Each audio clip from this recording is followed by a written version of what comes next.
కవిశ్రీ గారు. తర్వాత కొరిడి విశ్వనాథ శర్మ గారు 10వ అంశాన్ని ఇస్తున్నారు. ధర్మపురి నుంచి వచ్చారు వారు. ధర్మపురి అంటే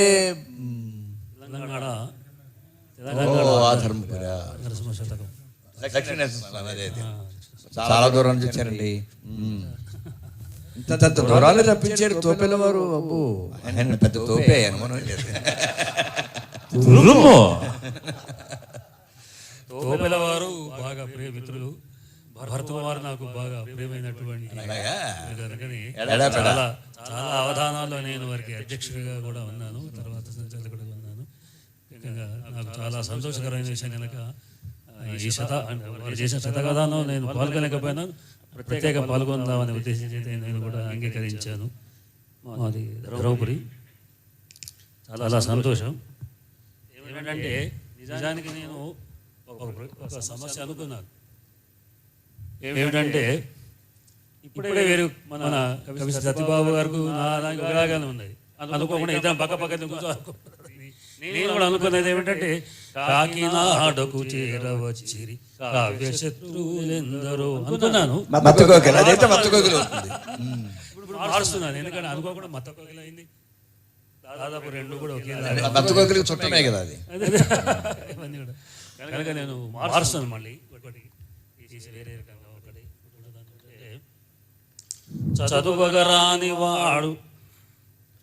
చదువగరాని వాడు తన జాడ్యమునయ్యే శతావధానిగాన్. చదువగరాని వాడు తన జాడ్యమునయ్యే శతావధానిగన్. శతావధానిగన్ జాడ్యత చదువగరాని వాడు తన జాడ్యతన్ అయ్య శతావధానియున్. అదే చదువగరాని వాడు తన కదా మీరు ఎదుటది అందుకు తనే తన అంతే. చదువగరాని వాడు తన జాడ్యతన్ అయ్యే శతావధానిగన్. జాడ్యత అంటే మందకుడితనం, అంటే బుద్ధిహీనుడు అని అర్థం. జాడ్యాపహారిణి అంటాం కదా.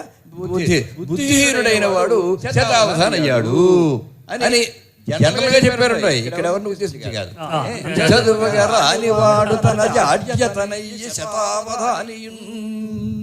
ఈ అవధాని గారికి చదువుగా వచ్చిన వాడు చదువుగా రాని వాడు తెలుస్తూనే ఉంది కదా. దానికి పదప్రయోగాలు దంచుకుంటే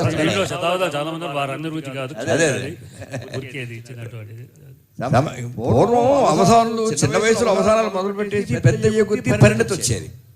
కానీ ఇప్పటి తరం ఇప్పుడు వాళ్ళందరూ కూడా పిల్లలందరూ చిన్న వయసులోనే బ్రహ్మాండంగా పాండిత్యం సంపాదిస్తున్నారు. కేవలం అవధాన ధారణ మాత్రమే కాకుండా పాండిత్యాన్ని సంపాదిస్తున్నారు. ఇంకా విచిత్రం ఏంటంటే భాషా ప్రవీణ, విద్యా ప్రవీణ లాంటి సంస్కృతాంధ్ర విద్యలు నేర్వకుండా చదవకుండా వేరే ఆధునిక విద్యలు చదువుతూ కూడా తాతా శ్రీదేవి శర్మ గాని, సాహిత్య గాని వీళ్ళందరూ వేరే ఆధునిక విద్యలు చదువుకుని ఇందులో అవధానాలు చేయడం గారు బ్రహ్మాండంగా చేసేస్తున్నారు. అమ్మాయి ఇదేంటండి బాబు, 7వ తరగతి 8వ తరగతి చదువుతున్న అమ్మాయి జయలక్ష్మి సంస్కృతంలో అవధానం చేసేస్తుంది. నేను చూశాను కాశీలో అమ్మాయి అవధానం స్వయంగా. చాలా ఆశ్చర్యకరం. అందుకని ఇప్పుడు ఒక ప్రత్యేకమైన గాలి ఒకటి కొత్తగా పుట్టిందండి. ఇది ఎంతకాలం ఇస్తుందో అలా వీచుగాక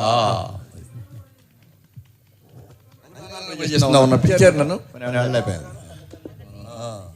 అదనుగ సద్గురు తమ పదాంబుజ సంశ్రయణంబు చేత.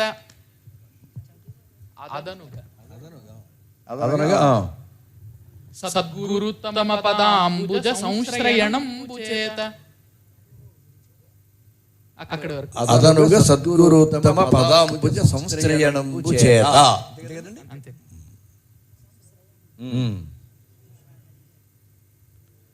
సంశ్రయణంబు చేత బాగుంది, మంచి ప్రయోగం ఇది.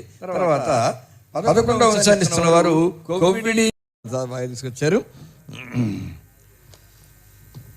10వ అంశం ఇచ్చిన వారు కొరిడే విశ్వనాథ శర్మ గారు. కొరిడే విశ్వనాథ శర్మ గారు ధర్మపురి.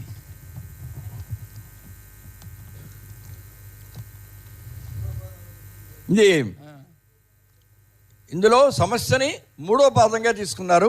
తీసుకుని మధ్యలో కామా పెట్టారు. ఇది ఒక విధానం. సమస్యాపూర్వం ఇది కూడా ఒక విధానం అనమాట. అలాగే క్రమాలంకారం ఒక విధానం, మధ్యలో కామా పెట్టి మూడో పాదంగా పెట్టి తీసుకురావడం ఒక విధానం. ఇలా రకరకాల పెద్ద విన్యాసాలు ఉంటాయి. ఇది ఈ విన్యాసమే నడిచింది. అవధాని గారు, వీరు చదువు రాని వారి గురించి ఇచ్చారా? అలాగే మగవారికి ఒకటే ఉంటుందట, ఆడవారికి 2 ఉంటాయట. ఏంటవి? మగవాడికి ఒకటే శిఖ, ఆడవాళ్ళకి 2 జడలు, అంతే. అంతేనంటారా? ఇంటి పేర్లు కదా కూడా అంతే. అలాగే మనకి ఇంటి పేరు ఎప్పుడు ఒకటే, వాళ్ళకి 2 మారుతాయి. అంతేలేండి. ఇప్పుడు తర్వాత మారుతాయి కదా. మా అవధానికి నిజానికి పెళ్లికి ముందు 3 జడలు ఉంటాయి, పెళ్ళి అయ్యాక 2 జడలు కూడా ఉంటాయి. అదనమాట. అదేంటి 2 జడలేగా, అంటే పెళ్లి కాకముందు 3 అదేంటి 3 జడలేంటి? 3 జడ వేస్తారు. రామాయణంలో తప్ప ఎక్కడ ఉండదు, లోకంలో ఎక్కడ ఉండదు. అది రామాయణంలోనే ఉంటుంది. కానీ మామూలుగా ఏంటంటే, ఒకసారి మమ్మల్ని ఇలా అడిగారు అవధానం చేస్తున్నప్పుడు, ఆడవాళ్ళకి పెళ్లికి ముందు 2 జడలు ఉంటాయి, తర్వాత 1 జడ ఉంటుంది, కారణం ఏంటి అని అడిగారు. అడిగితే అన్నాను, పెళ్లికి ముందు అటు ఇటు ఉంటారు లాగేవాళ్ళు, పెళ్ళి అయ్యాక ఒక్కడే ఉంటాడు కదా అని 1 జడ సరిపోతుంది అన్నాం. అది ఊరికే సరదాగా చెప్పి, అసలు విషయం ఏంటంటే మాకు 2 ఇంటి పేర్లు ఉంటాయి అని సూచించడం కోసం 2 జడలు ఉంటాయి. పెళ్ళి అయిన తర్వాత ఇది ఒకటే మాకు పర్మనెంట్ ఇంటి పేరు అని చెప్పడానికి 1 జడ ఉంటుంది అని చెప్పారు అనమాట. గుర్తు అది. రండి. చదువగరానివాడు తన జాడ్యతనయ్య శతావధానిగా. అంతే కదండి. చదువగరానివాడు తన జాడ్యతనయ్య శతావధానిగా. అదనుగ సద్గురుత్తమ పదాంబుజ సంశ్రయణంబు చేత అది అని చెప్పారు నిన్న. సొంపు ఒదవిన అంతే. సొంపొదవిన శాస్త్ర పాండితిని. సొంపొదవిన శాస్త్ర పాండితిని. సొంపొదవిన శాస్త్ర పాండితిని. ఉత్తమ పద్య కళా ప్రవీణతన్. అది ఉత్తమ పద్య కళా ప్రవీణతన్.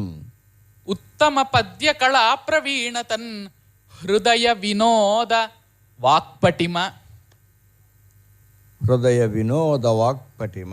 హృదయ వినోద వాక్పటిమ హెచ్చగ సాధన చేసి వీడుచున్ చదువగరానివాడు తన జాడ్యతను అయ్య శతావధానిగా.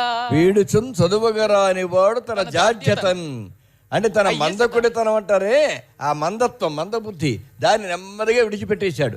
ఆ జాడ్యత పోవడం చేత తన కృషి చేత శతావధానిగా మారిపోయాడు అని. చాలా చాలా బాగుంది. మన చెన్నై సూర్య గారి సంగతి ఏంటి మరి? అదేంటి లఘు కోముద రాసిన ఆయన పేరు, ఆయన సంగతి ఏంటి? వీళ్ళందరూ చిన్నప్పుడు జాడ్యత గలవాళ్లే, పెద్ద అయిన తర్వాత ఒక్కసారిగా వాడికి తెలివితేటలు వచ్చేసి శాస్త్రవేత్తలు అయిపోయారు, శాస్త్రకారులే అయిపోయారు. అని ఒకసారి ఆయన మొత్తం. అదనుగ సద్గురుత్తమ పదాంబుజ సంశ్రయణంబు చేత సొంపొదవిన శాస్త్ర పాండితిని. ఉత్తమ పద్య కళా ప్రవీణతన్. హృదయ వినోద వాక్పటిమ హెచ్చగ సాధన చేసి. అది అందులో ఉంది పాయింట్. హెచ్చగ సాధన చేసి వీడుచున్ చదువగరానివాడు తన జాడ్యతను అయ్య శతావధానిగా. అది సాధన చేసి అన్నది ఇందులో జీవశబ్దం అంటే ఇది అనమాట, జీవశక్తి గల శబ్దం.